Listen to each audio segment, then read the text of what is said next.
All right. Welcome to another episode of Borderlands Podcast, guys. You know who I am. My name is Josh Castro, host and producer of Borderlands Podcast. And we are back on location with my favorite comedian, Ali Musa. Guys, Good to be back. Hell yeah. We are at location 3 of the Texas Chainsaw Massacre little tour we did. If you checked out our previous episodes, we did the first locations, one at the gas station, and the other one, what was the other one? The Baghdad Cemetery. The Baghdad Cemetery. The opening scene. And so now we are on location 3, a place called Hoopers, guys. And if you're not familiar with Hoopers, little backstory on it.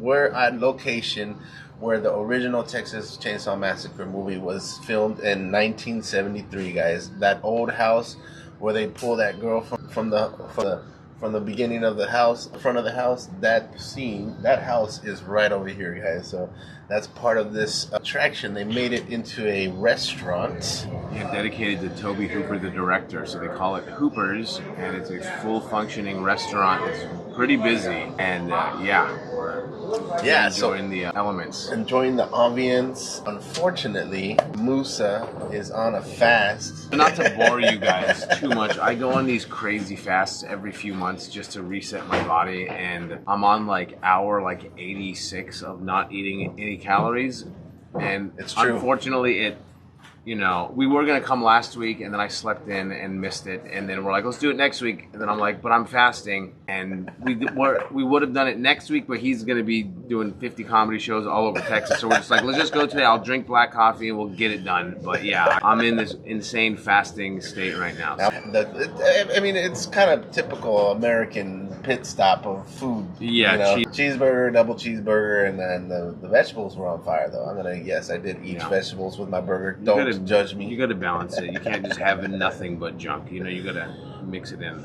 And so we decided to come out here, give a try out. It is now called Hoopers. It was previously called Railroad Cafe or something like that. Well, also, didn't they move this entire house from Round Rock? Right. So we're in Kingsland. Mm-hmm. So, yeah, they moved the entire location. I don't know how they do. I mean, when you're driving down the street and you see, the wide load and there's a giant truck carrying, an entire house, and this is a big place, so, I mean, that must have been quite the effort to move the entire large home to a different city. Right?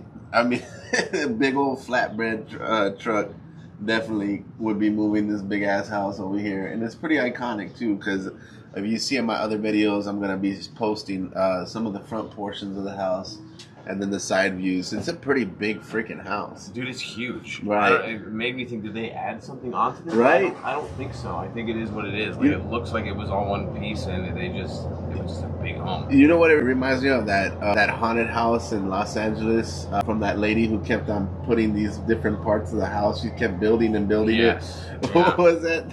I know. I can't think of it. I know you're They did a movie about about it. Right. And so that's what it kind of gives me that vibes. But inside, guys, it's pretty cool. They have a bar section off to the side. We're actually out in the patio. On the patio. And then there's also rooms inside where you can go eat, which is pretty cool. Again, menu. I'm going to post the menu pretty soon, and then you're going to be able to see what you like in there. It's going to be a quick glance, but they have some, American staples and stuff first. And it's pretty decent. Nothing go out of your way, but it's just pretty cool stuff. I mean, go out of your way to see the landmark of, the historical aspect of the movie, but if you're trying to eat. And so great staff, very nice staff, as you can see. Introduce the staff that just came out here. Also, inside, there is an upstairs portion, which is pretty cool. They have the Grandpa and Leatherface. Yeah. And some of the scenes from the movie kind of just the Grandpa sitting there. And we took some photos and videos with it, and I'm going to post on YouTube. It's fun times for sure. Yeah, man. I also signed the book. There's an old book that has a pin next to it, and you sign it. So, since I have no shame in promoting myself, I put my YouTube handle. So follow me on YouTube. At allmusa.com. Yeah. But no, it's definitely a little cool perk that they added. And it seems like the staff gets berated all the time. Be like, excuse me, can we go upstairs? Yeah, go ahead. Yeah. And there's a local cat here, a celebrity. Oh, yeah, What's the name of the cat? Tuxie. Yeah. Tuxie. She's got her own little heated house over here and everything. I see that. Super friendly. Very friendly cat. There's a very Princess. friendly cat out here called Taxi. Yeah. I got to pet her. She was very nice. And unfortunately, I'm allergic to cats, so I got to wash my hands. Ooh, not me. I'm the cat master. Yeah, this is the cat master here. He's the if we were an episode of Thundercats, he'd probably be Lionel. That's what. Oh, yeah. The king of the cats. But this great little, about an hour outside of Austin, guys. A really cool little spot. And we don't know if there's any other Texas Chainsaw Massacre locations unless we really like just. I mean, I feel like we could do a little bit more at the cemetery.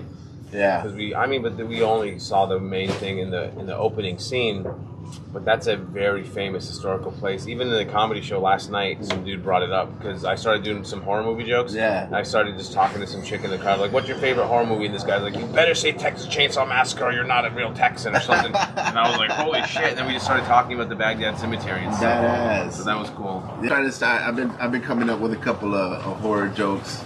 Yeah. But I've been trying to get in more into the movie scenes of like of particular scenes that I remember, and I was like Right. maybe some iconic scenes that I can talk about or some shit. So we try not to like spill the beans before something happens. I always say don't tell your plans until they're like really starting to take off. But we do have some horror comedy based ideas that are gonna eventually happen, where comedy themed shows that are in the horror realm, and in the works. Yeah, it's definitely gonna be a fun time. We got a couple of crazy ideas, and Yes. it was gonna be some fun ideas. I think it's gonna work out. But as you know, we are horror fans, so we're gonna go. Wearing the shirt I got at the gas station.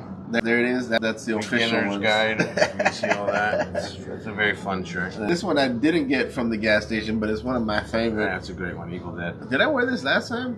I don't know. Maybe. think I may have worn. Maybe. No. No, I didn't. You wore It was a Living Dead one. That's what it was. Return of the Living Dead. Yeah, Yes. Return of the Dead.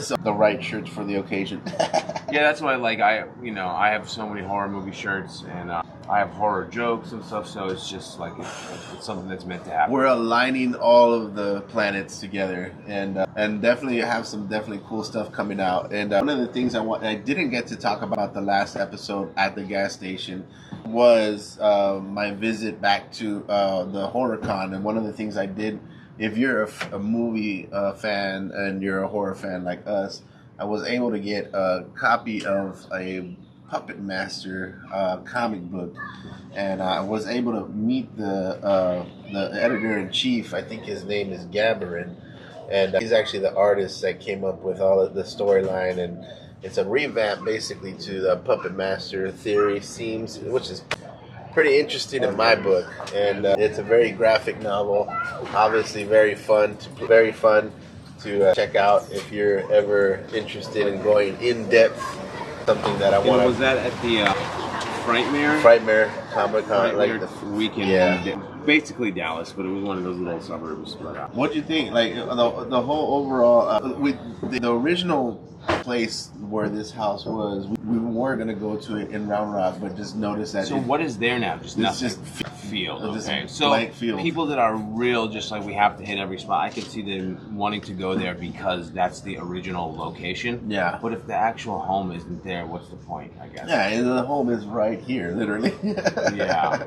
So I mean, this is a fun little spot too. We got to meet Tuxie the cat. Yeah.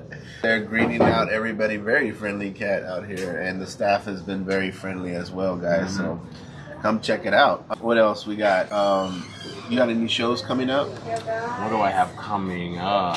I feel like there's some. Punchline at the Pole at the Sunset Strip in downtown Austin. That's Brian Redman's club. That's very close to the Comedy Mothership.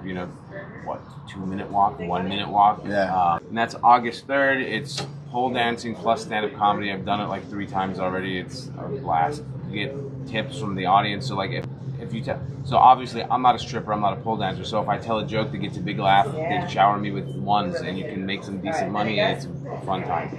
Definitely one of the best shows in Austin that I've been to. But I guarantee you, most of the people do not come for the comedy. In fact, I heard it so there's shows that go on before, so that show starts at 9 and there's like a 7 o'clock show, and there's already an audience that's watching a show as the strippers and pole dancers are preparing for the show. So they walk in their heels and their skimpy clothes, and it kind of fucks up the show before because everyone just stops and turns. They're like, whoa, look at all the chicks, and there's a comic on stage like, hey, Over here. Look over here. Hey, we're on stage, man. I'm on stage right now. Yeah, it definitely looks like a fun show to do. I've always checked it out. Never been asked to get on it, but hopefully one day. But it's not something I'm like, crying over. But it looks like a really fun show to do. A better thing to combine than stand-up It works. comedians. At first, I was up in the air. I was like, "Is this going to be a thing?" But no, it is. And then if they book the right comics, it works. Yeah, my comedy anniversary is August 2nd. So Oh, yeah. I'm not on anything that date. I've been trying to put together something, but yeah, that's a couple weeks from now. Yeah. I don't even remember my comedy anniversary date. I don't. It must have been in the winter. It had to be in the winter. Mine was August 2nd, 2011 at the Old Dubliner, an Irish pub in Tucson, Arizona. It's been closed for probably like 10 years now. Yeah. Or since like 2014, 2015, it's been closed. Any plans going back to Arizona? Maybe for the holidays. Yeah. If I am going to do that, I need to get booked at the club there, though, because Laughs in Tucson is maybe my favorite room. Yeah. Just, when 200 people fucking packed in there, ready to laugh at anything. Yeah. I have my cheat code of opening up with like 5 minutes just on Tucson that crushes, and then they really butter them up, and you're good to go from there. Sounds like fun, man. I'm trying to see if I can set a Arizona trip. We need to set up an Arizona run. I know a few people that can book us on things, and it'll be worth it for sure. Yeah, so nothing part of this podcast horror, but it is kind of funny to mention. Biden just dropped out. Joe Biden just dropped out, so I was up there doing selfies. So the grandpa from the Texas Chainsaw Massacre, he's basically dead. So I was like, I put on this Joe Biden filter on Snapchat, and I was like, hey, check it out, it's twins. So you can catch that on my YouTube and Instagram soon. And he just shit his pants. So poor Biden, man. He's gone through the ring. He's gone through the ringer. So it's time to. This is inevitable. Yeah. Yeah. People were telling me like 4 days ago that he was going to drop out that day, and then it took a few days, but it happened. Yeah, it is what it is. But enough of politics, man. Back to the horror stuff. So we have. Sometimes it's hard to distinguish the difference between horror and politics. Yeah, we're planning hopefully a planned trip for El Paso for the El Chuco Comedy Festival. Yes. Coming up. So I want to put in a plug for them. I am one of the producers for that, so I'm very excited to collaborate with Chuco Town Comedy, Stretch Comedy, a great bunch of producers in El Paso. Guys, come check us out. And you're going to see Ali Musa there too, guys. So if you follow my podcast and you follow where I go, I'll be hopefully in September. And that's something we also wanted to do in El Paso. Maybe we can start. There's a lot of paranormal stuff going on. Oh, yeah. So that's another thing we have in store is like I've been obsessed with a lot of YouTubers that go. I mean, it's a combination of going to haunted places and urban exploring a little bit. So the urban exploring is a little dicey because we're not sure the legality of going to a condemned or abandoned property with filming equipment and walking around. The people that do it, they all have hundreds of thousands of subscribers, and it's very interesting. Right, and something that we're kind of trying to mesh and marry that culture between comedy and the paranormal. Yes, I know there's some people that dabble in it, but I feel like me and you are veterans in comedy. We know what we're doing on stage, but we're also horror and like ghost fanatics, so like we want to really combine and make like tours based around we're going to go to this location, then we got a gig that night in a town right next to it, and then just try to put together like a ghost tour, basically. Definitely a ghost tour. That's something that is definitely in the works, guys, and it may start in that El Paso realm. There's a couple places we're going to check out. One of the places is my old high school, my first high school. That. And it was, if you look at the history of this high school, I got some more stories about this I'm going to get into in a different podcast, but I'm going to share one story and how I know all these stories, basically. Yeah. And this high school was built in like 1900s, like when the Titanic sank. Yeah. That's when this whole place was. 1912 is when they started breaking ground on this. High school was supposed to be the most prestigious, very marble, and it's still to today one of the most beautiful high schools you'll ever see. All those old buildings are like they look better and they're built stronger. Right, and that's how that one was pretty much all these big pillars that are very nice, and I'll show a picture of it. But one of my friends actually was like really interested in the paranormal stuff, and what he ended up doing was doing like a interviewing of all the staff and the most oldest staff there with the custodians and teachers and counselors, and he compiled a bunch of stories that he got from every faculty staff there. Yeah. And so one of the stories there, and this is where we're going to go hopefully in El Paso, one of the stories is he asked some of the neighbors around the school if they ever witnessed any paranormal activity. And they're like, well, not really paranormal. They don't know if it's considered normal or not, or if it is considered paranormal. But the neighbors claim that one night at 3 o'clock in the morning, all of the alarms and lights will go off inside the school. Really? And just out for a certain period of time, and then they'll just completely shut out. Fire will show up, but nothing will happen there. And it's just a big hoopla. And it's happened a couple of times. Yeah. And there's definitely some type of activity, but the school is so shut down now. They're very every school is like that. Yeah. Not to change subjects at all, but like deliver food a lot. Yeah. And I remember before, if a faculty member got Postmates or some shit, you could just walk in there, ask for Catherine, give her food. Now that shit's on like lock. Like the doors, you got to call and they got to come outside and grab the food and get back in there because they don't. Yeah. Some of the shootings that went on, people just kind of waltzed their ass in. And see, it's all your fault, white people. If you just stop shooting up these goddamn schools, we can fucking do our shit peacefully.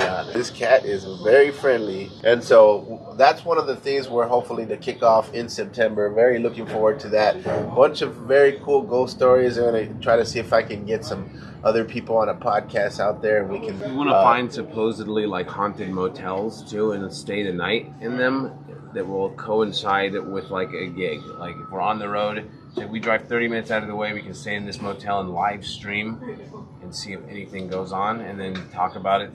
Talk about it on stage, even Yeah, it's gonna be fun, guys. Fun times to coming up, and hopefully we'll get a lot of content for you guys to come check out in the future. But that actually pretty much wraps up most of our episode for today, guys. And I wanted to shout out to Ali performing last night at one of my shows, After Hours Comedy in Leander, Texas. Fifth Element Brewing. Fire show. It was great. Real fun fire show. A bunch of people there. Really happy for the entertainment. So right now I got Leander Laughs on Wednesday, once a month on Wednesday, every third Wednesday of the month. And still got Barrels Abs on Thursday nights, guys. So come check us out as far as comedy goes. And you can come check out my website, Just Josh and Comedy. And my page, I post all my shows. And where can they find you online, Ali? Find me on YouTube, just my name, Ali Musa, or Ali USA 86, Ali USA Podcast. And then Instagram, Ali Musa, I'm not hard to find. All right, guys. Well, that concludes another episode of Borderlands Podcast. We kept it short and sweet for you guys. Hope you guys were entertained and we have some stuff coming up, and hopefully you can come check us out, man. So, Ate Wacho, let's come check you out again. Ate Wacho. Yes, sir. I like it. Thank you.